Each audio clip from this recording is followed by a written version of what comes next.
Sir உங்கள் time முடிஞ்சிருச்சு, நீங்கள் ரூம் வெக்கேட் பண்ணணும்னு சொல்லிட்டோம் அப்படின்னு.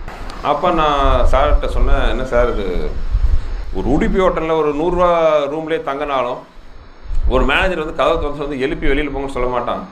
இது வந்து ஒரு 5 ஸ்டார் ஹோட்டல், இங்கே போய் வந்து ரூம் தொட்டு நீங்கள் வெளியில் போகணுன்னு சொன்னால் தப்பாக இருக்கும் சார், வேண்டாம். அப்போ அவர் சொன்னார், இல்லை இல்லை இந்த இடத்துல வந்து நம்ம அந்த சென்டிமெண்ட் தான் பார்க்கணும், இந்த லாஜிக்கெலாம் பார்த்தோம்னா சீனோட எடுபடாது.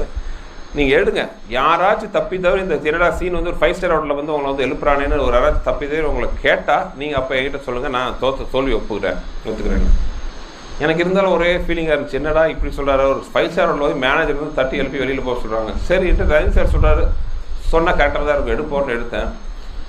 இந்த நிமிஷம் வரைக்கும் யாருமே கேட்டதில்லை என்கிட்ட. ஏன்னா ஒரு 5 ஸ்டார் ஹோட்டலில் வந்து மேனேஜர் உள்ள வந்து எழுப்புறாரு. அந்த இடத்துல பார்த்தீங்கன்னா அவர் வந்து எழுப்புனாரு, ரஜினி சார் பார்த்தா ரூம் எம்டிஆர் இருந்துச்சு, தலைமகனே கலங்காதுன்னு ஒரு பேக்ரவுண்டில் சாங் போகும்.